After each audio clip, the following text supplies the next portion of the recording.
আমরা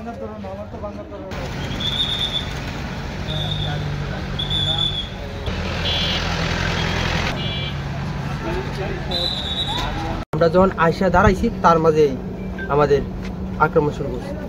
প্রথম বেলা দরজা লটকে দিয়ে আমার এই গোসি শুরু করছে। তারপরে বাড়িতে দরজাটা ভাঙ্গিয়া তারপর আমার চেলিতে বাইরেছি কোমরের মাঝে। পরে যখন আমি ওই গ্রাম যাচ্ছি পরে পিছন কোমরের মাঝে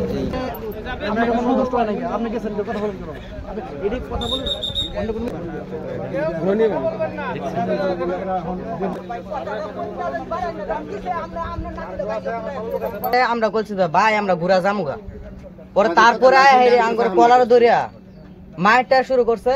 আর ইট কামিল আছে সেলাদা বাইরে আছে খরিদা এরিয়া বাইরে গ্লাস মুস ভাঙছে।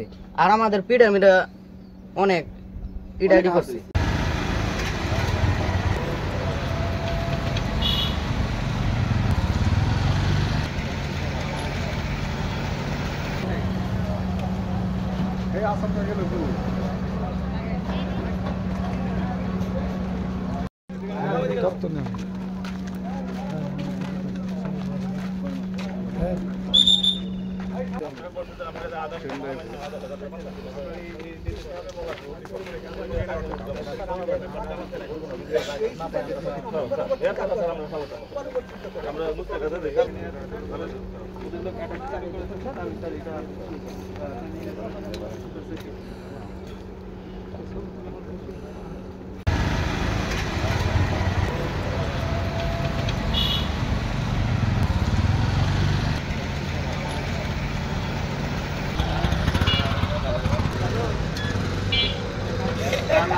আমরা গাড়ি নিয়ে আসছি মেন রোডে আসার পরে আমরা গাড়ি দাঁড়া করে আমরা গাড়ি ঘুরাইলাম। আমরা কিন্তু খোলার ভিতরে ঢুকি নাই।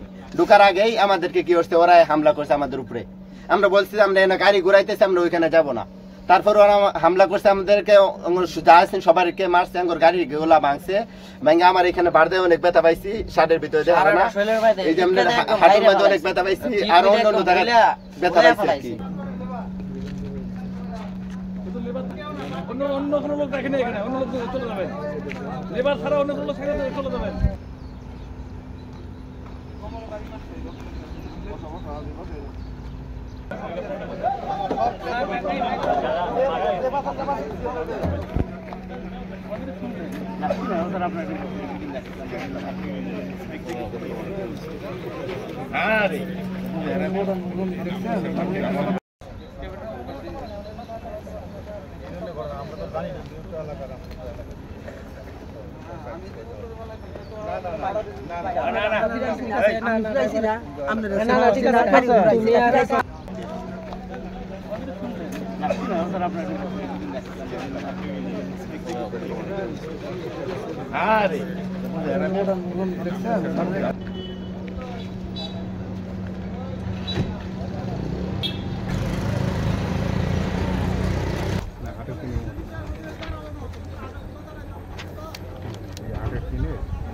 এক কথা ব্রিকফিল্ড, এই ব্রিকফিল্ডটা আপনার হচ্ছে লাইসেন্সবিহীনভাবে এখানে চলছে।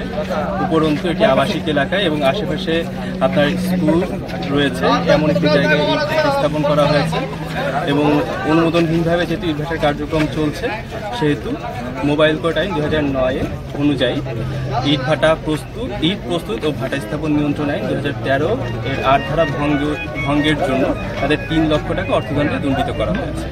এখানে আপনার হচ্ছে আমাদের যে ড্রাইভার সাহেব আহত হয়েছেন, সাথে সাথে হেল্পার ছিলেন। আপনার হাতের কাছে আমি তো আপনার সাথে বা আপনাদেরকে নিয়ে ওদের সামনে যাবো কথা বলবো।